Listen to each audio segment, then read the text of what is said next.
motivo de alegria estar aqui na casa do Senhor para adorar a Deus neste grande estudo que nós temos meditado na palavra do Senhor. Essa é a coisa importante, né? Vamos ficar de pés para nós orarmos. Pedir a Deus que venha usar de misericórdia para com a sua igreja. Grandioso e eterno Deus que está no céu. Estamos na tua presença, Senhor, para te adorar. Para nós, ó Deus,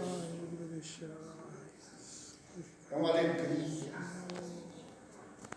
é um privilégio de estar na tua casa, Senhor, adorando e bendizendo o teu nome. Pai amado, nós queremos te agradecer, Senhor, porque o Senhor é bom e a sua benignidade é para sempre. Deus, trabalha, Senhor, no meio de nós. Ajuda nós, Senhor, poderosamente. Ei, que há sobre a nave astéria, onde é que obra? Lentio de vaso interrevia, naio de caia que ande vai.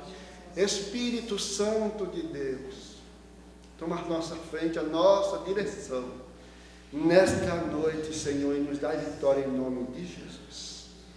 Amém. A pastora irá louvar o Senhor com o hino da harpa e vamos adorar o Senhor com alegria, porque Ele é bom. Adore o Senhor, bendize o nome do Senhor. Aleluia, glória a Deus.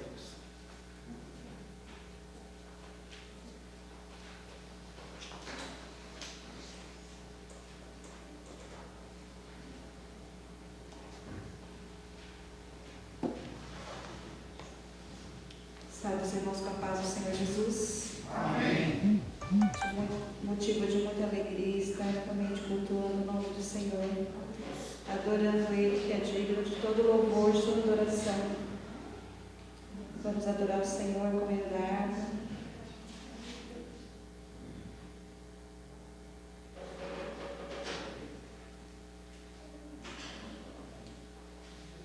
Número 3.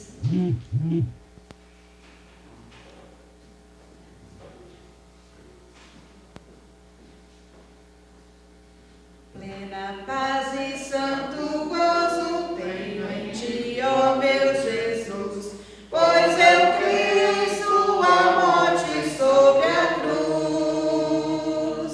No Senhor só confiando, neste mundo viverei, entoando aleluias ao meu Rei.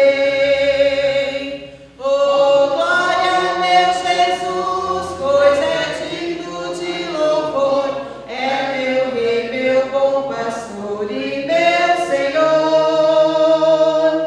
Como os anjos que o louvam, eu também o louvarei, entoando aleluias ao meu Rei.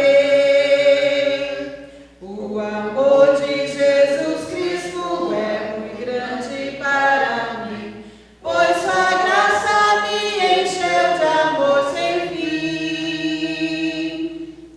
Porém estou gozando, Mas um dia o verei, entoando aleluias ao meu Rei. Oh, glória, meu Jesus, pois é digno de louvor, é meu Rei, meu bom pastor e meu Senhor. Como os anjos que o louvam, eu também o louvarei, entoando aleluias ao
a vinda do Senhor, que nós devemos estar alerta.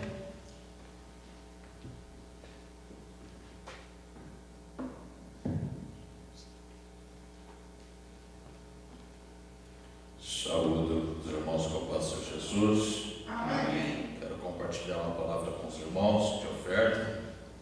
2 de Coríntios, capítulo 9, versos 6 e 7. Diz assim: lembre-se, aquele que semeia pouco, também colherá pouco. Aquele que semeia com fartura, também colherá fartamente. Cada um dê conforme determinou em seu coração, não com pesar ou por obrigação, pois Deus ama quem dá com alegria, irmãos. No verso 6, a Bíblia diz: é conforme semeares. Não tem como semear de um jeito e colher de outro. É mais ou menos a mesma proporção que vem aqui do coração. E no versículo 7, o que me chama a atenção que é adorar ao Senhor com alegria. Oferta ao Senhor com alegria, irmãos. Você que ainda pode ofertar, você que tem o seu dízimo, não foi afetado o seu salário, ou ainda que foi afetado, mas ainda assim está recebendo, devolva o que é do Senhor, lembrando que não é por obrigação, porque senão Deus não recebe, nem por tristeza e nem por necessidade, porque Deus não é um Deus de barganha, mas é com alegria, é forma de ser grato, retribuir ao Senhor por todos os feitos que o Senhor tem nos feito. Amém? Você que pode, dizime e oferte ao Senhor Jesus. Quero orar. Pai, somos gratos, Senhor, por tudo que o Senhor tem feito, Pai, nas nossas vidas, Pai. Contudo, Jesus, o Senhor ainda é e sempre será o provedor, ó Pai, de nossas vidas, ó Pai. O provedor, ó Pai, de nossas necessidades, porque o Senhor é o Deus que supre todas as nossas necessidades em Cristo Jesus. Eu oro, Pai, para que o Senhor abençoe os seus, aquele Senhor que não tem ainda uma porta de emprego aberta, ora ao Senhor nesta noite, que o Senhor abra, porque o Senhor pode todas as coisas, ó Pai, e abençoa, meu Deus, cada dizimista e cada ofertante, em nome de Jesus. Amém?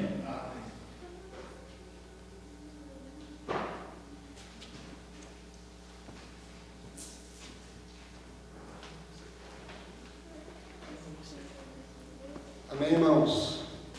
Enquanto os irmãos estão ofertando, pastor Dr. Caramuru vem até aqui. É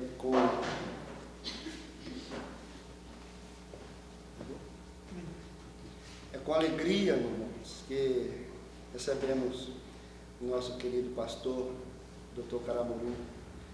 É uma honra para nós este homem de Deus dando este estudo, né? Vai dar continuidade das dispensações. Pastor, que Deus abençoe. Fique à vontade. Amém. Eu saúdo os irmãos com a paz do Senhor. Amém. Motivo de alegria ver os irmãos aqui, não é? Porque nós estávamos fazendo aí as lives, né? Os irmãos nos vendo, mas nós não vemos os irmãos, né? Então, é uma alegria ver aí como tem a reação dos irmãos. Não tem coisa igual a gente ficar falando, não saber o que está acontecendo.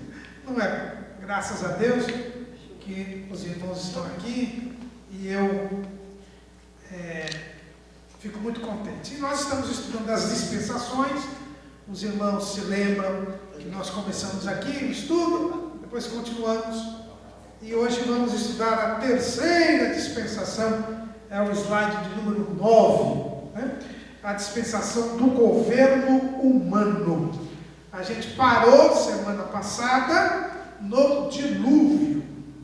Nós vimos que Deus, Ele deu 1000 anos para o povo se arrepender. Praticamente 1000 anos para o povo se arrepender, para o povo atender à consciência, porque Deus falava com o povo através da consciência. povo, apesar da palavra de Enoque, que foi o primeiro profeta que Deus levantou, Enoque avisou que o Senhor viria com juízo. Depois, ele teve um filho chamado, que ele deu o nome de Matusalém, ou Metusalá, que quer dizer, quando ele morrer, isso virá. Ou seja, o juízo que ele falou, ele disse, olhem para o meu filho, quando ele morrer, vem o juízo. Por isso que Metusalá foi o homem que mais tempo viveu sobre a terra. E o povo não ouviu. Aí Deus levantou Noé, que era bisneto de Enoque. Aí Deus falou para Noé construir a arca, porque o juízo que viria era a chuva sobre a terra, o dilúvio. Ninguém acreditou, até porque não chovia até então. Foi a primeira vez que choveu. A Bíblia diz que todo dia havia um vapor sobre a terra, o orvalho, e havia uma temperatura única no mundo, não tinha as estações do ano.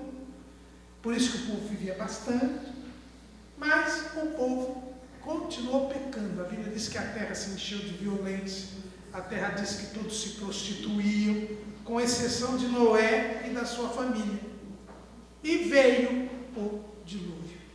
Como eu disse, toda dispensação termina com um juízo.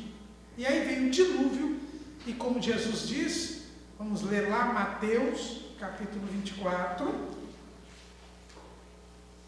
Mateus, capítulo 24, versículo 38. Porquanto assim como nos dias anteriores ao dilúvio, comiam, bebiam, casavam e davam-se em casamento, até o dia em que Noé entrou na arca, e não perceberam, até que veio o dilúvio e os levou a todos. Assim também será a vida do Filho do Homem. Então, o dilúvio veio e levou a todos. Aí acaba a dispensação da consciência. Deus destruiu toda a humanidade, menos Noé e a sua família. Porque Deus não desiste do ser humano. Isso a gente vai ver sempre. Esse estudo das dispensações, se os irmãos guardarem que, quando a gente estuda as dispensações, a gente descobre que Deus nunca desiste do ser humano, você já me dou por satisfeito. Deus nunca desiste de você, Deus nunca desiste de mim. Guarde isso. Nós é que muitas vezes desistimos de Deus. Então, Deus veio, eliminou a todos do dilúvio. Aí acabou essa dispensação. Então agora nós vamos para a dispensação do governo humano. A dispensação do governo humano, então, vai do dilúvio até a confusão das línguas e a dispersão das nações. Começa lá em Gênesis, capítulo 9. Um pouquinho antes, no capítulo 8, vem algo que é importante para nós meditarmos. Deus mandou que Noé saísse da arca.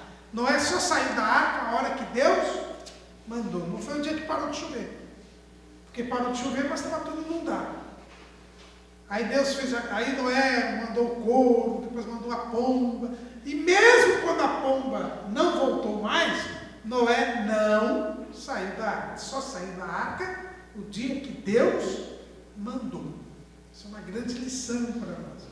A gente tem que ser dirigido por Deus. Não é pela razão, não é... Certamente, quando a pombinha não voltou mais, Noé já sabia que as águas haviam baixado, ele já estava...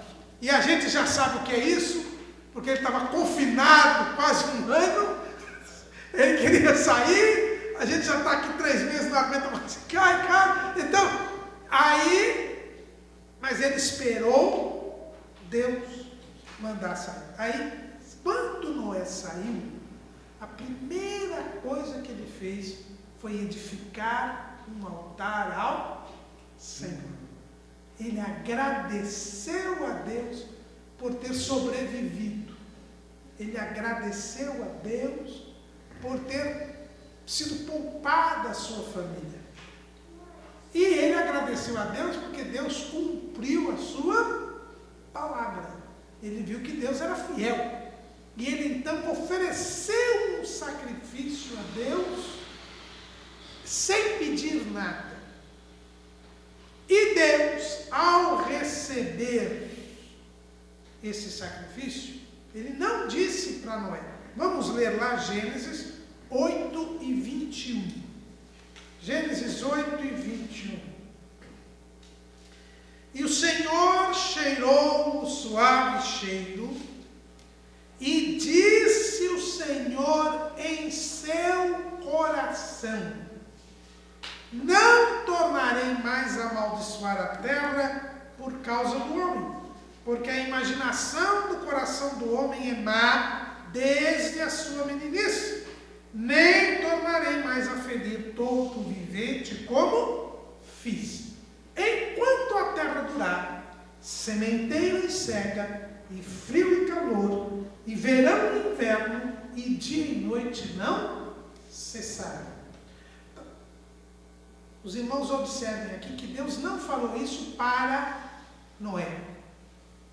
Nós ficamos sabendo através de Moisés, porque foi Moisés que escreveu o livro do Gênesis, e Deus revelou para Moisés o que aconteceu. Então, a partir da escrita do Gênesis é que a gente fica sabendo que Deus prometeu não mais destruir a terra com um dilúvio.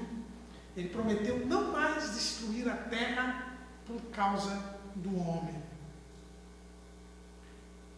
Então aqui nós já temos um primeiro passo. Lembra que eu falei para os irmãos, aqui os irmãos estão vendo aí na tela, que toda dispensação ela tem uma regra, tem um aviso, tem o descumprimento e tem o juízo. Toda dispensação é assim. Deus estabelece uma regra, porque Ele quer salvar o homem, então Ele diz para o homem como o homem consegue agradá-lo.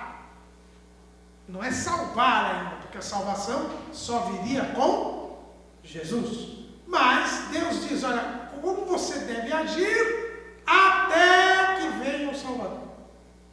Como você deve me agradar. Porque Ele é o Senhor. É Ele quem manda. E nós devemos obedecer. E Deus fala de muitas maneiras.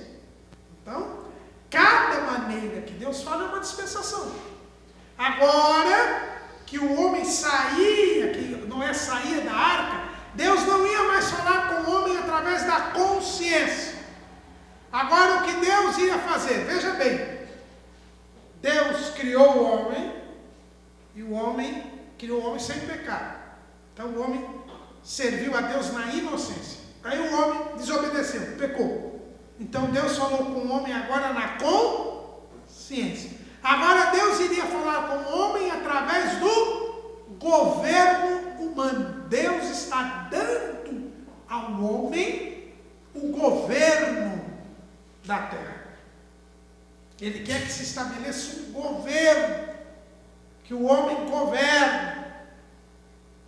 Então Deus aumenta o poder do homem. Veja como Deus é. Se eu fosse Deus, o homem aprontou o que aprontou, eu não ia dar mais nenhum crédito para o homem. Mas não, Deus aumenta os poderes do homem sobre a terra, para que o homem, com o governo, pudesse servir a Deus. Então, por isso essa dispensação é chamada de dispensação do governo humano. E a primeira coisa que Deus decide é não mais destruir o homem com o dilúvio. Apesar do homem continuar tão mal quanto antes. O que a gente leu aqui? Que o homem continuava mal. Olha o que Deus disse. A imaginação do coração do homem é má desde a sua meninice. O homem, depois do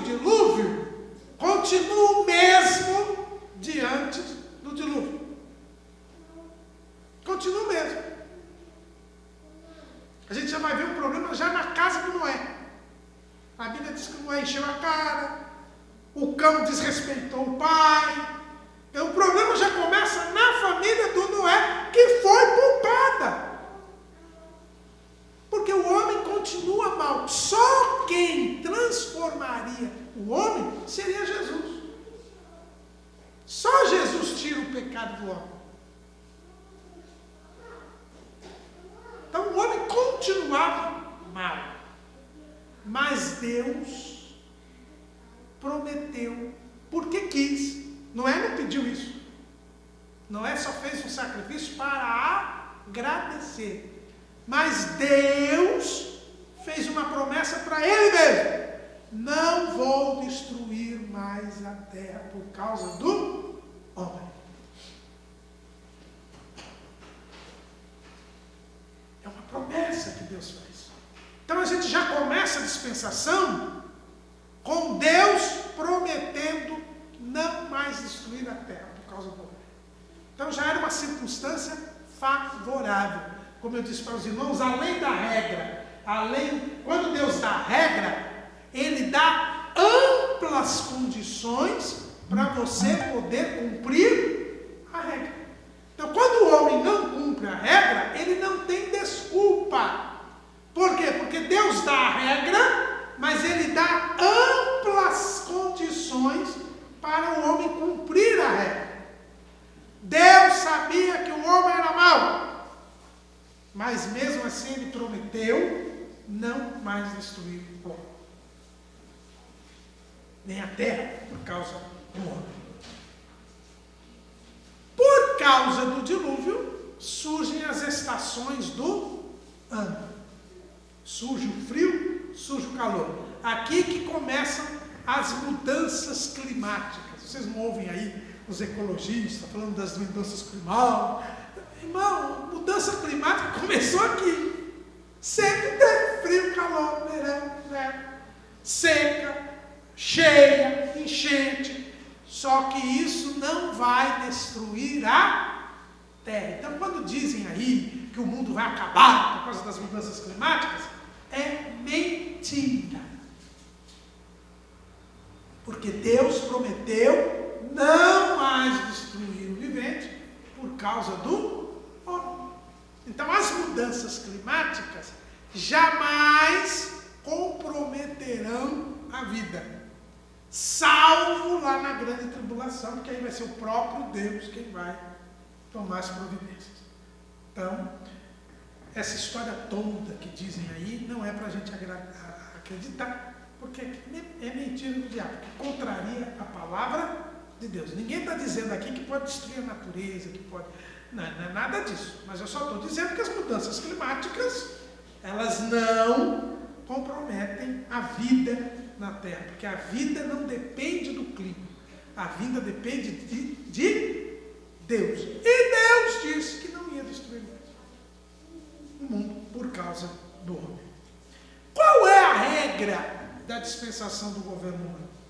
Então Deus chama Noé, abençoa Noé, a sua família. É a segunda bênção que aparece na Bíblia.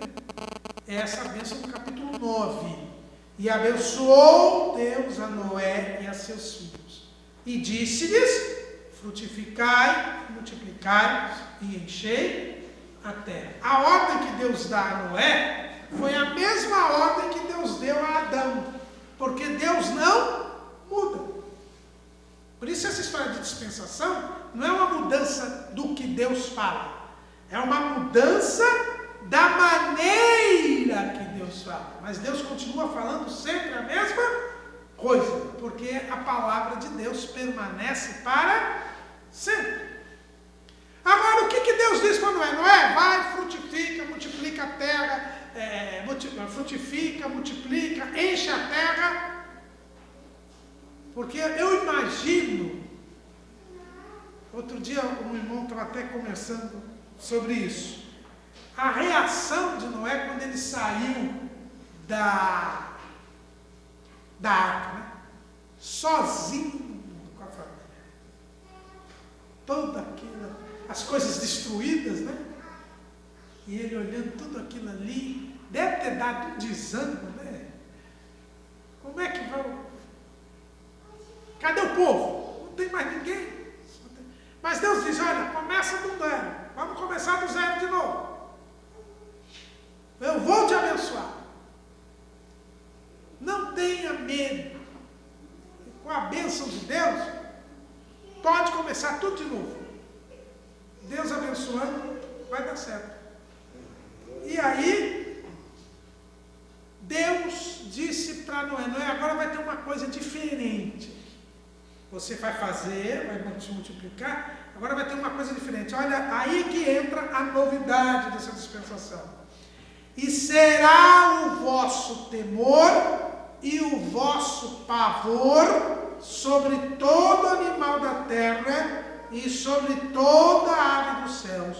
Tudo que se move sobre a terra e todos os peixes do mar, na vossa mão são entregues.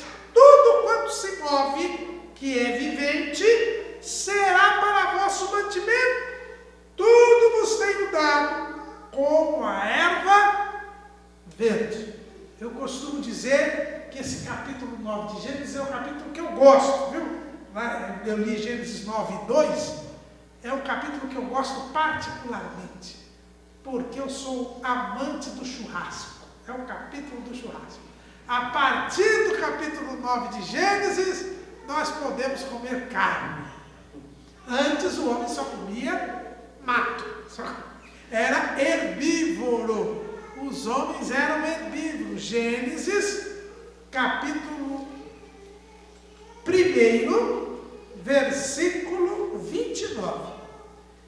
Eis, e disse Deus, eis que vos tenho dado toda a erva que dá semente e que está sobre a face de toda a terra, e toda árvore em que há fruto de árvore que dá semente, ser-vos-ão para mantimento. E todo animal da terra, e toda ave dos céus, e todo réptil da terra, em que há alma vivente, toda a erva verde lhe será para mantimento. E assim foi. Todo mundo era herbívoro. Todo mundo era herbívoro. Só a erva que servia para mantimento. Mas agora, depois do dilúvio, Deus autoriza que se coma carne. E por isso, os animais passaram a ter medo do ser humano. Você sabe por que as feras atacam o homem? Porque elas têm medo do homem. Então ela ataca antes. Mas por que os animais ficaram com medo do homem? Porque agora eles podiam ser comida do homem. Antes não tinha problema. Agora tem problema. E por que Deus autoriza que se coma carne? Porque agora, com as mudanças climáticas, o homem ia precisar de proteína na sua dieta. E os animais são a principal fonte de proteína. Tanto que quando uma pessoa é vegetariana, ela precisa tomar cuidado no que ela come, porque ela vai precisar comer vegetais que tenham proteína. E os vegetais têm muito menos proteína que os animais. Então você precisa ter uma dieta forte com vegetais que têm proteína. Então ser vegetariano é pecado? Não, não é pecado, porque Deus criou o homem naturalmente, no início, como vegetariano. Só que depois do dilúvio, ele disse que eu preciso de carne. Então, se você não quiser comer carne, você vai ter que compensar, senão você vai ter problema de saúde. A gente não pode inventar mais do que Deus. Agora, a gente tem que tomar cuidado com os veganos. Esse pessoal que é vegano, essa filosofia vegana, eles até dizem que não é dieta, né? Os veganos dizem isso não é dieta, é um estilo de vida. Aí os veganos é outro problema, porque os veganos, eles dizem que é ruim comer carne, que quem come carne é assassino. Isso aí é gente que está contrariando a palavra de Deus. Atrás do veganismo existe uma filosofia antibíblica. A gente tem que tomar cuidado com isso. Né? Agora, o homem, primeiro, agora ele gera pavor e temor nos animais. Veja que Deus aumentou o poder dele sobre as criaturas. Por isso que se chama essa dispensação do governo humano.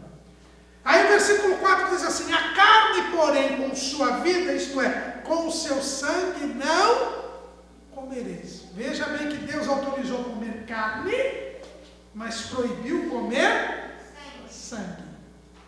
Por quê? Porque o sangue simboliza a vida.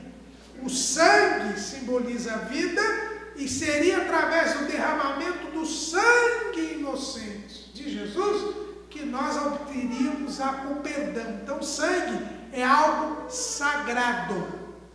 Esse versículo não tem nada a ver com o que ensinam as testemunhas de Jeová, de que a alma é o sangue. Por que eles não aceitam fazer transfusão de sangue? Porque eles dizem que a alma é o sangue. A alma é uma parte do homem imaterial. A alma é dada por Deus.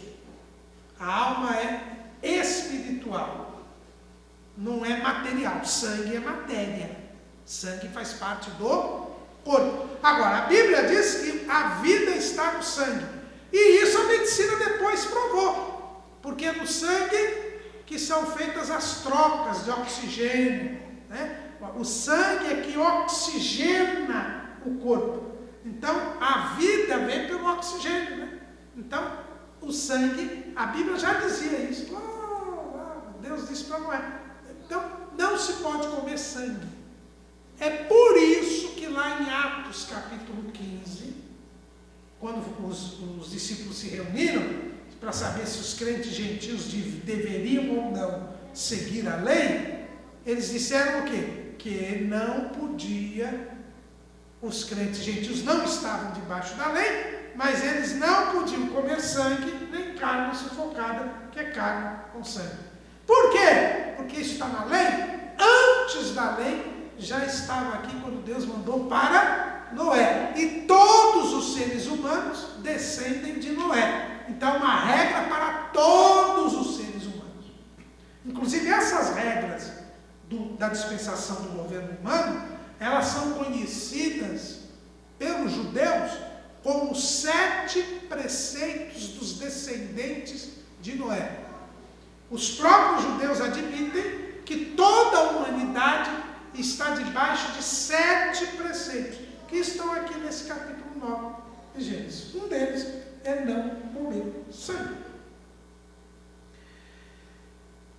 E o versículo 5: e certamente requererei o vosso sangue, o sangue da vossa vida, da mão de todo animal requererei, como também da mão do homem e da mão do irmão de cada um requererei a vida do homem.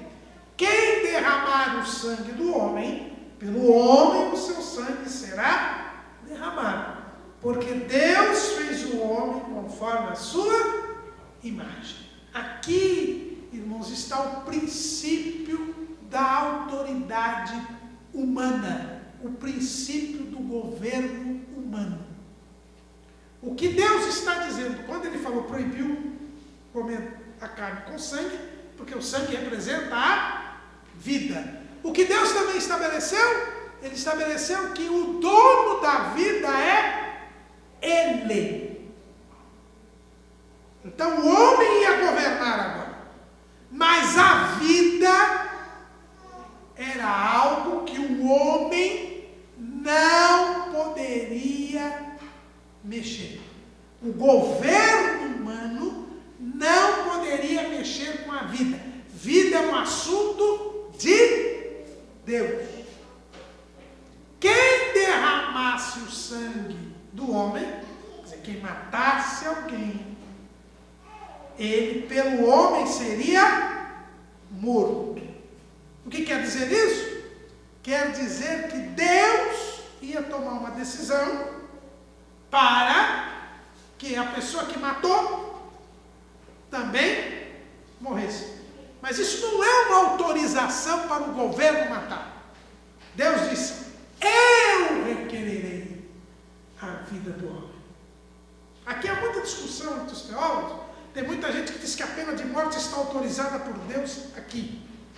Está autorizada por Deus aqui a pena de morte.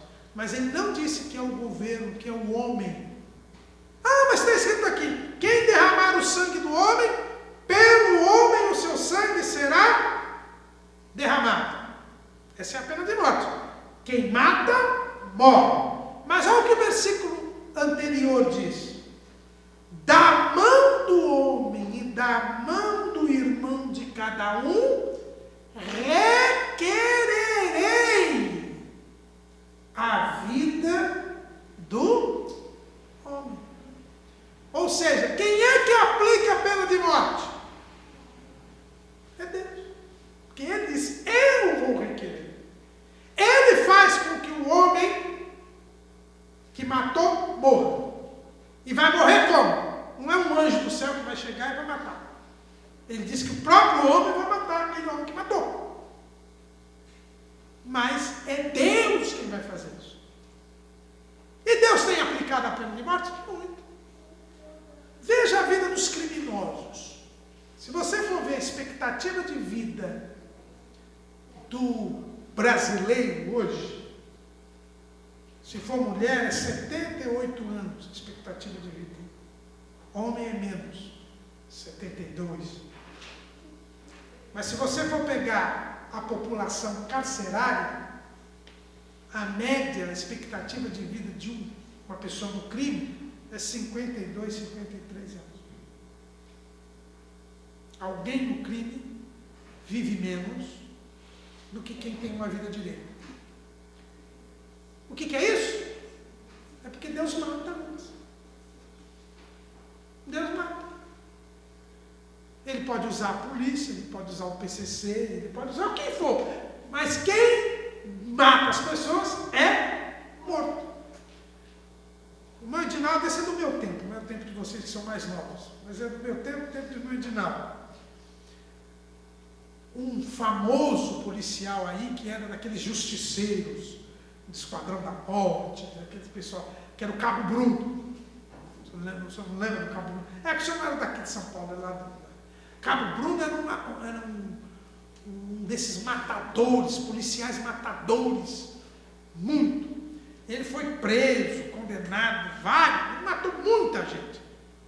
Na cadeia ele se converteu. Ele se converteu mesmo. Se converteu, virou pastor, cumpriu as penas dele, saiu da cadeia, foi convidado para ir para uma igreja. 3 meses que ele tinha saído da cadeia, naquela época, quando ele saiu da cadeia, todo mundo, o Cabo Bruno saiu da cadeia e tal, aquela coisa toda. Ele é pastor, foram lá na igreja que ele estava dirigindo e tal. Em 3 meses ele estava chegando no culto, quando ele saiu do carro. Veio uns bandidos, não sei de onde, metralharam ele todinho. E ele morreu. E muita gente ficou falando: mas por que Deus deixou acontecer isso? O cara, ele tinha se convertido. Aí, na hora, me veio esse texto. Deus cumpre a sua... Ele se converteu, ele foi para o céu, mas a Bíblia diz que quem derrama o sangue do homem, pelo homem, o seu sangue é. Foi a ordem de Deus. Os irmãos lembram que eu estou dizendo que tudo que Deus vai falando vai continuando. A dispensação muda, mas o que Deus falou antes continua valendo, porque o que Deus fala não muda. Então, cuidado. A gente não pode ler. Uma outra lembrança que me veio, um ladrão que se arrependeu lá na cruz. Ele foi para o paraíso. Jesus disse: hoje mesmo estarás comigo no Foi a primeira pessoa que entrou no paraíso. Mas ele morreu por causa dos crimes que ele cometeu. Quem derrama o seu sangue? O sangue do homem. Pelo homem, o sangue é derramado.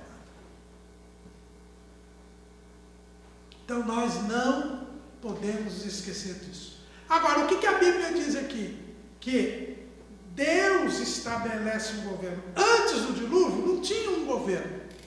A Bíblia diz que a terra se encheu de violência, tinha muita gente valentona, tinha uma confusão muito grande. Agora não, agora nós vamos ter um governo. E qual é a função do governo? A função do governo é fazer a vontade de Deus. A função do governo, a gente vê lá em Romanos, capítulo 13. Romanos, capítulo 13. Paulo explica bem. Inclusive, essa semana, a gente estava discutindo isso. Nem sei se o irmão Edinaldo na live que ele entrou lá, que eu convidei para ele entrar, a gente antes de começar, teve uma discussão a esse respeito, da máscara, não sei se o senhor estava lá discutindo. O pastor Serafim até falou. Toda alma esteja sujeita às autoridades superiores, porque não há autoridade que não venha de Deus, e as autoridades que há foram ordenadas por Deus. Por isso, quem resiste à autoridade resiste à ordenação de Deus. E os que resistem trarão sobre si mesmos a condenação. Porque os magistrados não são terror para as boas obras, mas para as más. Queres tu, pois, não temer a autoridade? Faze o bem e terás louvor dela. Porque ela é ministro de Deus para teu bem. Mas se fizeres o mal, não traz debalde a espada, porque é ministro de Deus e vingador para castigar o que faz o mal. Então, os irmãos vejam que o governo ele foi instituído para quê? Para beneficiar quem faz o bem e para castigar quem faz o mal. Foi para isso que Deus instituiu o governo. Ele diz, a questão da vida é minha. Um governo não tem poder sobre a vida do ser humano. Mas, o resto, vocês devem ter autoridades, para que as autoridades louvem quem faz o bem e castiguem quem faz o mal. Essa é a função do governo. E Deus instituiu o governo. Por quê? Porque o homem é mau. Sua imaginação é má continuamente desde a meninice. Então o homem vai aprontar. Então existe o governo para castigar quem apronta. E para louvar, elogiar, privilegiar quem faz o bem. Então o governo é algo instituído por Deus. Por isso que um crente não pode ser anarquista. A gente veio aí no fim de semana aí, uns movimentos, os chamados Black Blocs, essa turma aí, uma boa parte deles são anarquistas. O que é o anarquismo? Anarquismo é uma filosofia política que diz que se existe o governo, é mau. Não pode ter governo. Os anarquistas espanhóis, o anarquismo começou na Itália e na Espanha, os anarquistas espanhóis falavam assim, se há governo, sou contra.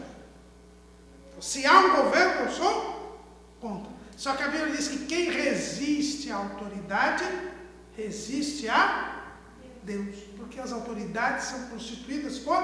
Foi nessa dispensação que surgiu o governo. Deus disse, olha, vocês precisam ter um governo para que vocês possam louvar quem faz o bem e castigar quem faz o mal. Só não podem mexer com a vida. mas o restante vocês podem fazer.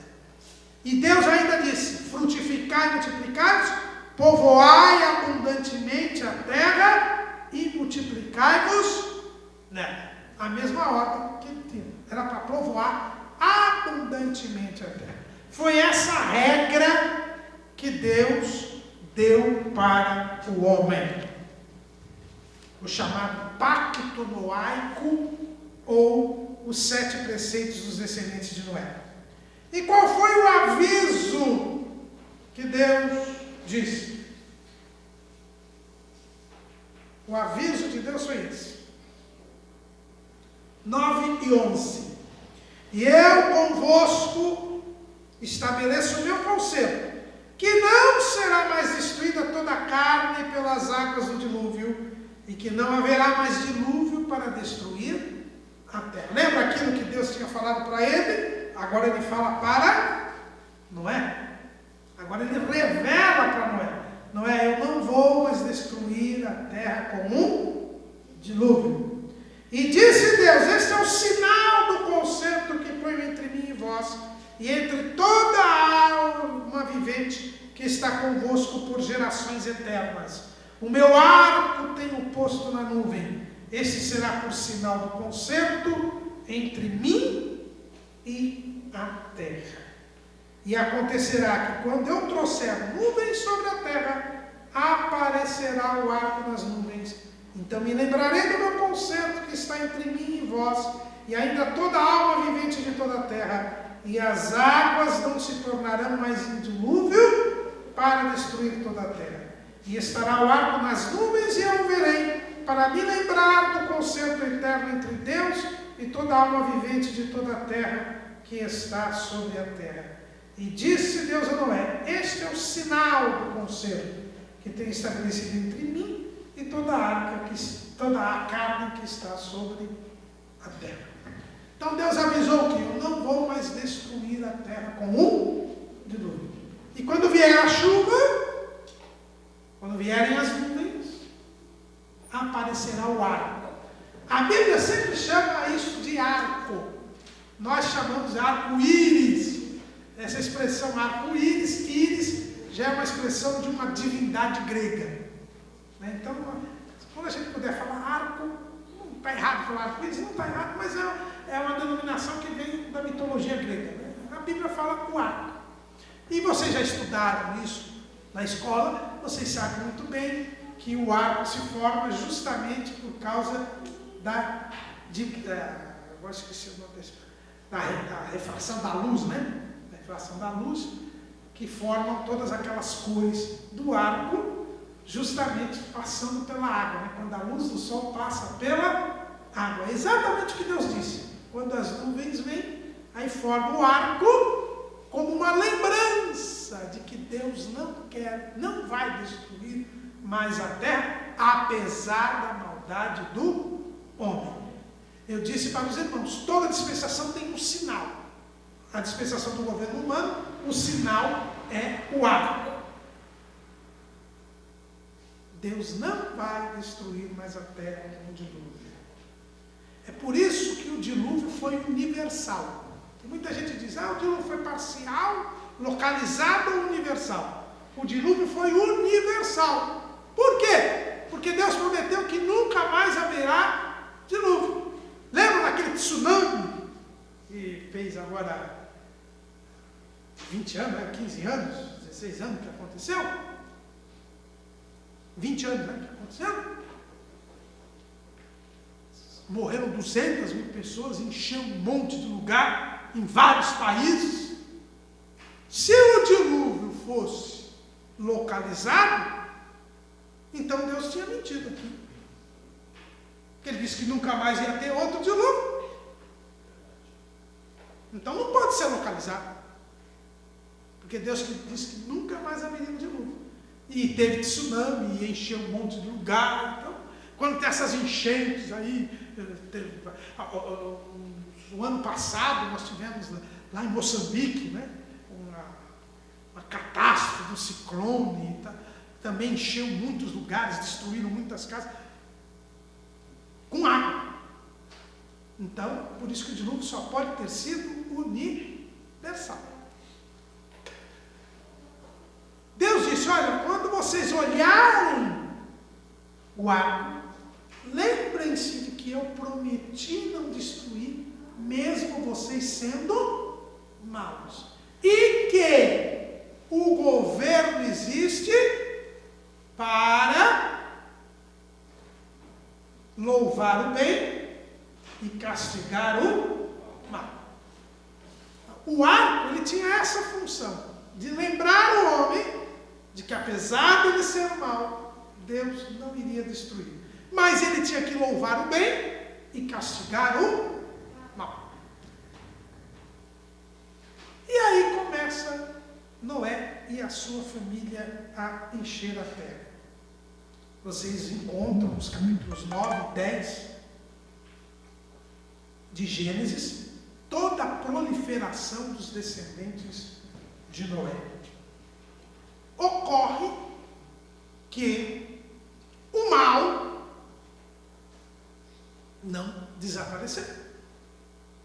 Noé embriagou-se sem querer, mas seu filho Cão o desrespeitou, querendo, em vez de ajudar o pai, viu o pai nu, desrespeitou o pai, ainda foi contar para os irmãos. Aí Noé acabou amaldiçoando o neto, como vingança do filho. Isso na família que tinha sido poupada do dilúvio. O povo foi se multiplicando, eles ocuparam a terra, a Mesopotâmia, que é onde hoje é o Iraque, entre o rio Tigre e o rio Eufrates.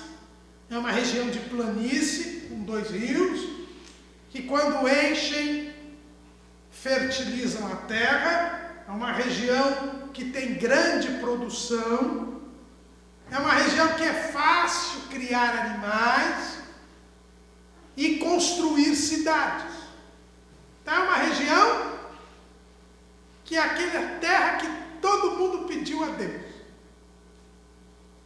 Aliás, pelo que a gente entende, até uma região que fazia parte do Jardim do Éden lá atrás. Porque o Jardim do Éden tinha esses 2 rios, o Tigre e o Eufrates. Então era uma região muito fértil, muito produtiva. O que você plantava dava, o que você criava animal tinha carne boa. Tinham animais silvestres, porque um bisneto de Cão, neto de Noé, chamado Nimrod, a Bíblia diz que ele era um grande caçador. Então, ele se notabilizou no meio do povo porque ele tinha umas técnicas de caça e o povo gostava de carne. E esse Nimrod passou a governar aquele povo com a sua valentia, com as suas técnicas de caça. Ele ganhou fama e ele começou a governar aquele povo. Só que a ordem de Deus era: povoai abundantemente a terra. Mas eles estavam num lugar muito bom. Eles estavam numa área muito boa. E quando alguém disse: olha, nós temos que fazer colônias, fazer cidades em algum lugar, isso não está explícito na Bíblia, mas Flávio José fala isso. A verdade é que o que eles decidiram? Gênesis, capítulo 11.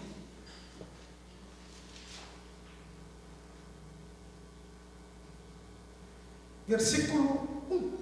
E era toda a terra de uma mesma língua e de uma mesma fala. E aconteceu que, partindo eles do Oriente, acharam um vale na cidade, na terra de Sinar, e habitaram ali. A terra de Sinar é justamente a Mesopotâmia. E disseram uns aos outros: eia, façamos tijolos e queimemos bem. E foi-lhes o tijolo por pedra e o betume por cal. E disseram: eia, edifiquemos nós uma cidade e uma torre cujo cume toque nos céus, e façamos-nos um nome, para que não espalhados sobre a face de toda a terra. Qual foi a ordem de Deus? Vamos ler lá Gênesis capítulo 9, versículo 7. Mas vós frutificai e multiplicai-vos, povoai abundantemente a terra e multiplicai-vos nela. Nimrod governava o povo. Era um povo só. Falavam a mesma língua. Eram todos os descendentes de Noé. Ele era o rei. Só que ele decidiu que eles não iam sair da Vale do Sinai. Nós não vamos povoar a terra. Eles desobedeceram a Deus. Eles se rebelaram, se revoltaram contra Deus. E mais, alguém disse, mas Deus vai ficar bravo. Vai nos destruir com um dilúvio. Mas Deus já tinha dito que não destruiria com... Mas eles não criam em Deus. Aí o que disse Nimrod? Não, é fácil. Eu vou fazer uma cidade. Já tinha várias cidades, mas eu vou fazer uma cidade. Nós vamos fazer uma torre bem alta. Quando vier o dilúvio, nós vamos subir na torre. As águas não nos alcançarão. Nimrod se achou maior do que Deus. Se os irmãos forem ler um livro, que eu recomendo até, tem aí até na internet, do pastor Abraão de Almeida, ele se chama Babilônia Ontem e Hoje. Essa cidade que Nimrod construiu é Babel, que é a Babilônia. Então, Babilônia é o símbolo na Bíblia da rebeldia contra Deus. Começa aqui no Gênesis e até o Apocalipse. Se você for lá no capítulo 17 e capítulo 18 de Apocalipse, você vai ver a queda de Babilônia.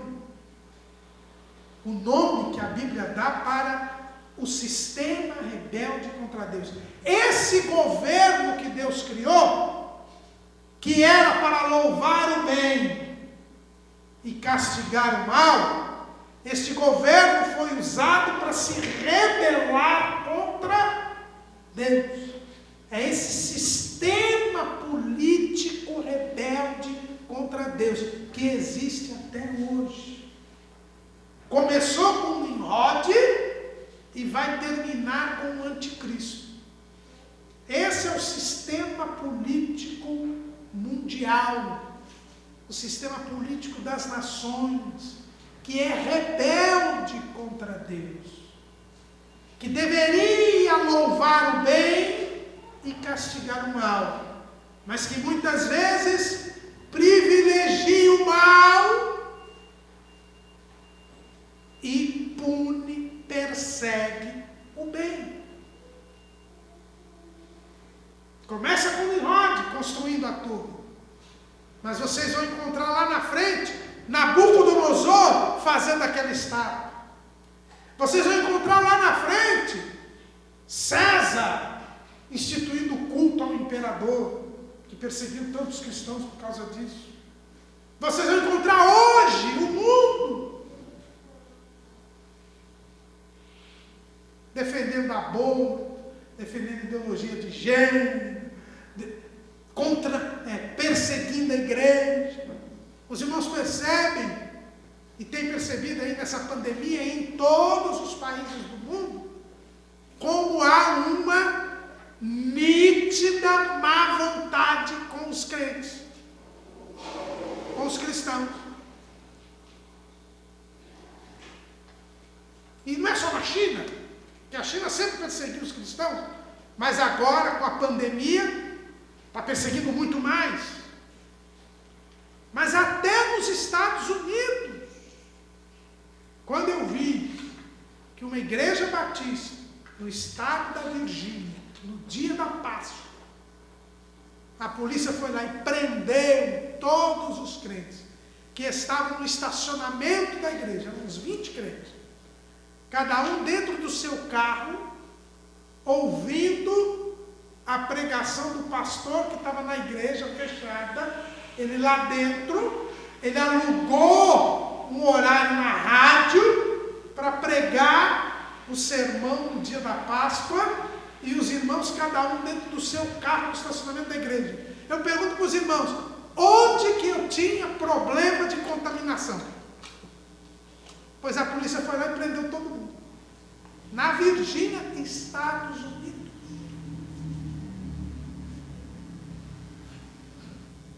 E agora vocês estão vendo aí essa violência que está lá nos Estados Unidos, aquele bando de gente derrubando loja, entrando lá, e ninguém fala que isso dá problema do coronavírus.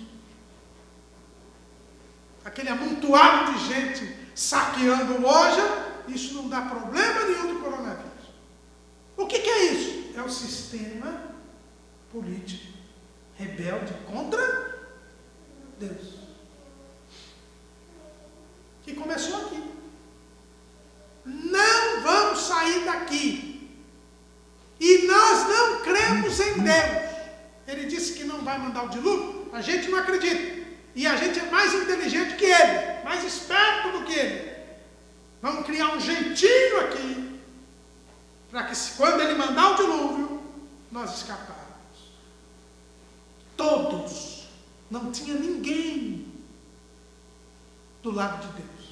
Não tinha ninguém. Lá no dilúvio tinha Noé e a sua família. Aqui não tinha ninguém. E Deus, então, confundiu as línguas. Aí que veio o juízo. Lembra que eu falei que toda dispensação tem um juízo, tem um castigo? Deus viu a intenção má deles e mandou um juízo. Qual é o juízo? 11:5 de Gênesis. Então desceu o Senhor para ver a cidade e a torre que os filhos dos homens edificavam.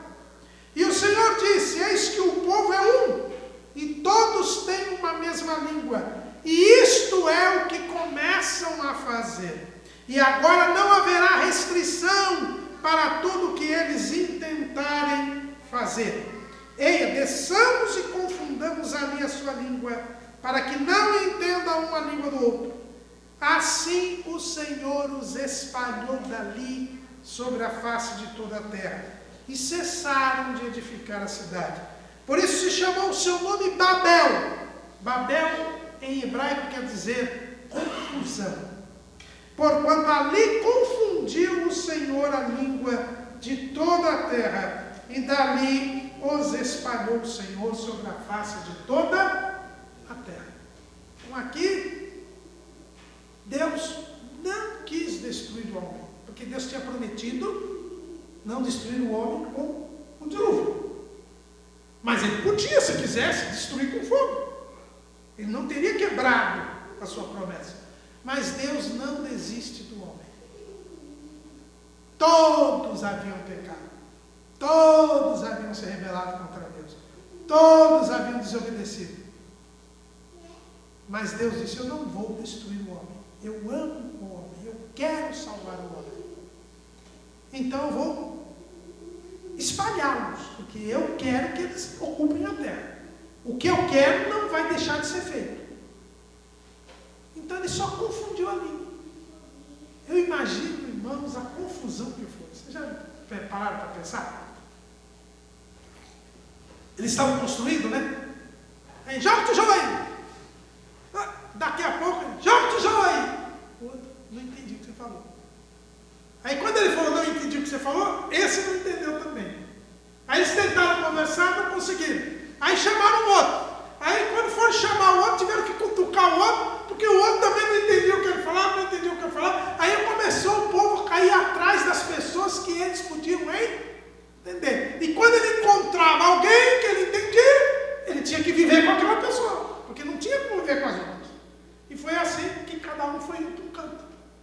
E foi assim que surgiram as diversas nações que existem sobre a terra, né? Em Gênesis 10, nós temos a relação das 70 primeiras nações, e dessas 70 nações vieram as outras. Isso foi proliferando. Deus fez o que o homem não queria fazer. Não fez por bem, mas por mal. Mas o fato é que o homem desobedeceu a Deus. Todos desobedeceram a Deus. E todas essas nações que surgiram, essas 70 primeiras nações que surgiram, nenhuma delas poderia abrigar o Salvador. Porque todas eram rebeldes. E ninguém se arrependeu.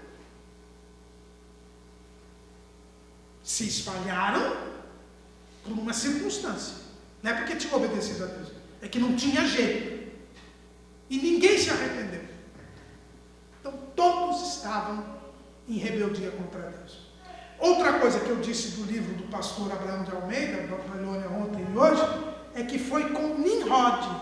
Nimrod foi o primeiro rei que se fez Deus. Um dos deuses, principais deuses da Babilônia era Marduk. E Marduk é Nimrod. Nimrod, ele se fez Deus.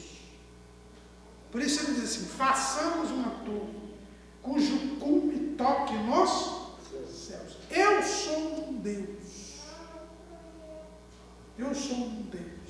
Tanto que na Babilônia, na religião da Babilônia, eles tinham a ideia que tinha um Deus distante que morava no céu, e tinha os outros deuses, que eram os que realmente mexiam na coisa. Esse Deus distante, ele só ficava olhando tudo, ele era maior que todo mundo, mas não se interessava por nada aqui. Então Nimrod é o primeiro governante que se faz Deus. O que nós sempre vamos notar nesse sistema político rebelde contra Deus é que os governos se acham deuses. Alguém vai dizer para mim: não, isso era lá na antiguidade. Faraó se fez Deus, o rei da Babilônia se fez Deus, César se fez Deus. Tanto que o primeiro imperador romano, a gente conhece na Bíblia, está lá na Bíblia, que quando Jesus nasceu, o imperador era César Augusto. O que quer dizer a palavra Augusto? Divino. Então o primeiro imperador de Roma, ele se chamava Otávio, mas ele se deu o nome de Augusto, porque ele se achou um Deus. E por isso que ele instituiu o culto ao imperador. Mas isso não é só da antiguidade, não. Isso continua ao longo dos anos. Agora, neste exato momento, vocês podem ver no mundo, os governantes se acham deuses. Eles não admitem obedecer a Bíblia. Eles não admitem obedecer a Deus. Eles é que dizem o que é o certo e o que é o errado. Se vocês vão lá na Coreia do Norte, que é um país comunista e oficialmente ateu, que diz que Deus não existe, mas os seus dirigentes, até hoje só teve 3 dirigentes lá, o pai, o filho e o neto agora, tem estátuas. Se você for à Coreia do Norte, a primeira coisa que um turista chega na Coreia do Norte, ele tem que fazer, é ir lá colocar flores na estátua do fundador da Coreia do Norte. O que é isso? É adorar o cidadão como um Deus. Eles dizem que Deus não existe, mas você tem que se dobrar a estátua. E aliás, todo lugar tem estátua desse homem lá, que é o fundador da Coreia do Norte. Por quê? Porque eles se acham deuses. É por isso que o anticristo virá e se declarará Deus. O governo, ele aprova aborto, porque ele diz: eu tenho poder sobre a vida das pessoas. E nós vimos aí, né, o que tanto prefeito e governador anda fazendo aqui no Brasil. Que ele se acha acima de todos. Isso é se achar Deus. Isso vem lá de trás. Aí começou a idolatria. Aí começa a idolatria. Os gentios é esse povo que surgiu aí. Aqui nós temos o surgimento dos gentios, das nações. Os gentios são rebeldes. Os gentios são incrédulos. Os gentios são idólatras. Eles não têm Deus. Mas Deus não os destruiu, porque Deus queria salvá-los. Mas para salvá-los, Ele precisaria criar um novo povo. E para criar um novo povo, eu tinha que ter um novo modo de lidar com o homem. Aí nós vamos entrar na próxima dispensação. E só para a gente terminar, toda dispensação tem um sinal, né? Tem um milagre, algo que Deus deixa marcado, uma marca. Lá na dispensação da consciência, nós vimos que foi a trasladação de Enoque. Né? Enoque andou com Deus e Deus para si o tomou. Agora aqui nós temos o arco. Né? O arco é o sinal que Deus colocou e que ficou a marca desta dispensação. Deus não quis matar o homem, só confundiu as línguas e os espalhou sobre a face da terra. Mas nenhuma daquelas nações poderia abrigar o Salvador. Deus tinha que criar uma nova nação. É isso que nós vamos ver, querendo Deus, na próximo dia, que vai ser dia 25, né? Querendo Deus, dia 25, nós estaremos aqui vendo a quarta dispensação, que é a dispensação patriarcal ou dispensação da promessa. Amém.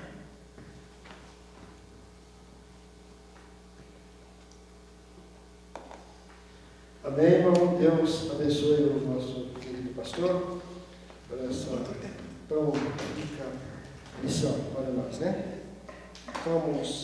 Quero agradecer a todos os irmãos que deslocaram dos seus lares, né? E vieram aqui para junto aprender da palavra de Deus. Vamos ficar de pé para nós orarmos e agradecer ao Senhor.